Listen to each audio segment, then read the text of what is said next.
Hey guys, Haz here. Today I want to try something new for this video. So recently for the past weekend, I've been playing a lot of BEYBLADE X XONE on the Switch. And the game kind of got me thinking, what if we do this, but in real life? The concept of restarting with a basic deck and then slowly working my way up through the ladder, through different tournaments, as well as upgrading my deck it's interesting. So I decided to want to do this.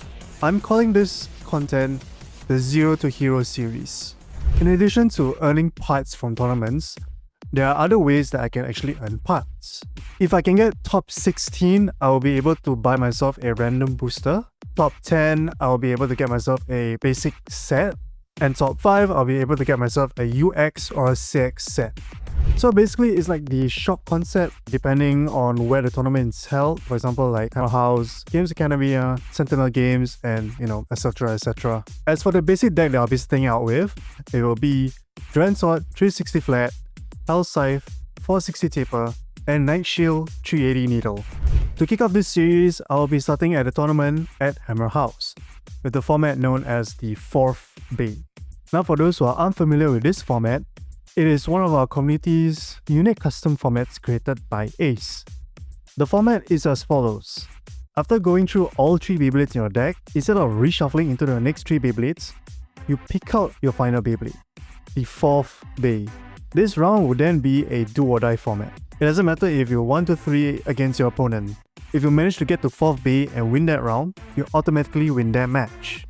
With the format explained, we head on down to Hammer House. By the way, I'm currently doing a bit of a hybrid vlog style format for this video, so please do let me know if you sort of enjoy this style of content. Actually, I'm still trying to get used to vlogging in public spaces. I'm so not used to this. Alright, we're here. Can hear some people practicing upstairs. It's a good time to do some free play and warm up. Oh my god, it's Harudin! We do a bit of warm-ups with the deck and soon we're good to go. Our first opponent will be against Matt. We start off with Hell Scythe against his Phoenix Wing. We start off strong, but as the match went on, the weight difference between the two became very obvious, and Hell Scythe just lost all stamina after that one big hit. Next up, Dragon Sword against Wizardrod. Now, Dragon Sword was able to sort of bash Wizardrod around the stadium, but unfortunately it wasn't enough to get it out of the stadium and we lost to spin finish. The last matchup is Night Shield against his Aero Pegasus. And of course, due to the massive weight difference, Night Shield kind of bounced over into the overzone, losing us the set. To be fair, I'm gonna expect shit like that to happen, so yeah, moving on to the next match. The second match has us against our resident GM, Parrots. We start off with Dragon Sword and Wizardrod. Dragon Sword was able to dish out a lot of hits and almost managed to get an extreme finish. But unfortunately, again, the power wasn't enough to push it out entirely. We lose the spin finish. The next match has his Silver Wolf against our Hell Scythe. It's able to dish out some hits, but at the end of the battle, Silver Wolf was constantly dodging attacks and managed to stall us out, losing us the spin finish. It seemed like history is repeating itself with Night Shield against Herod's Aero Pegasus, but this time, it survives? I mean, sure it almost died there, but it hung on and we won our first round with a spin finish. The next round is our 4th Bay round. It's either I win or I don't. I chose Dragon Sword while Herod's chose Silver Wolf. We lose the spin finish along with the set. When everyone is all using Wizardrods, Silver Wolves, like, they have a weight advantage right now. You might need to start from like limited tourneys. I mean tomorrow, tomorrow I'll try lah. I'm using that as this one also. So whatever parts I win today, I'll be using it tomorrow for one of the Beyblades. We didn't really fare better for our third match. Night Shield got overfinished easily in the first round, and then later Hell Scythe was it's self-KO'd. That's all I can say. However, for our 4th match, we're up against Django. Our first match starts off with Night Shield against his Phoenix, and we get overfinished easily. We try to catch up in the second round with Dragon Sword, but Django was using Wizardrod. and because of that, we didn't have the power required to push Wizard out. Our third match has me using House Type against his Strand Buster.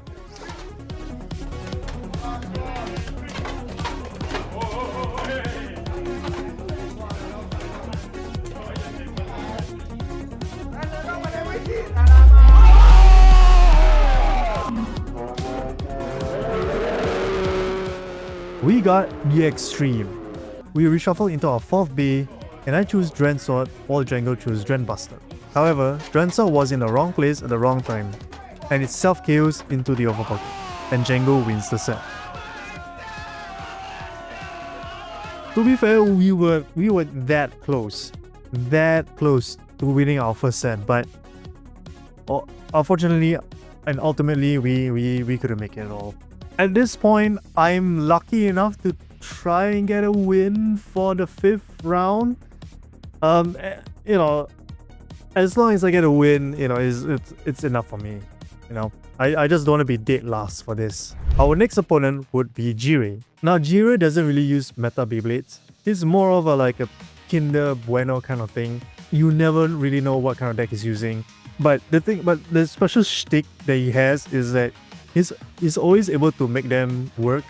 So I gotta be careful with that. We put up against his House Type with Night Shield. And right off the bat, we were able to evade his initial attack and get a lucky self-extreme. Maybe this is it? Are we able to win this match? The next match, I used Dren Sword against his Night Shield. And this time, we got another extreme finish, finally winning us our first set. Okay, at least I know I won't be leaving this tournament with all losses. A win is still a win. Yeah. So I think with my win-lose rate right now, I think I'm only looking at brackets and bids. I have no chance of getting a new blade at this point, so I'll just have to see which one or two I can get. We then head on to our final 6th match against Heikel. I used my Night Shield against his House Type, and we got the surprise first finish. Next, it was Dren Sword against his Silver Wolf. So, Dren Sword looked like it managed to get an extreme finish here, but with it going up the stadium through an illegal mean at the same time as Silver Wolf getting extreme, it wasn't counted, so we were required to relaunch. However, the relaunch proved to be bad as we self-KO into the overpocket. We then pit our House Type against Heikel's Wizard. It's a gamble now. It's either I survive through a spin finish and allow us to get to 4th B, or basically just die through an unlucky burst or extreme or even an over finish. We launch.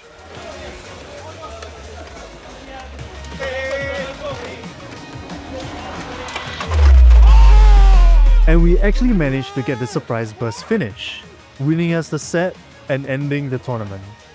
So far in, we were able to secure 2 wins and 4 losses despite having the massive disadvantage. We are actually placed about 29th place, so yeah. The prize pool itself has also quite the goodies. Once it was my turn to get my parts, I saw something. It was a lone Patera blade. If I can get this blade, then I'm able to replace Night Shield in my deck. And because I have Hammer House's Extreme Pass, I'm entitled to 2 parts instead of 1. So I decided to get a new bit to replace the Needle Beat. From there, I took the Patera blade and the Unite bit. That was it. That's the first 0 to hero episode. So for the next tournament coming, right, I will be upgrading my deck with the Patera blade along with the Unite bit. I'll probably be replacing Night Shield with Patera. We'll see what I can upgrade with. If you guys enjoy this sort of content, you can support me by liking the video and subscribing to the channel. So yeah, and with that, I'll see you guys in the next one. Bye!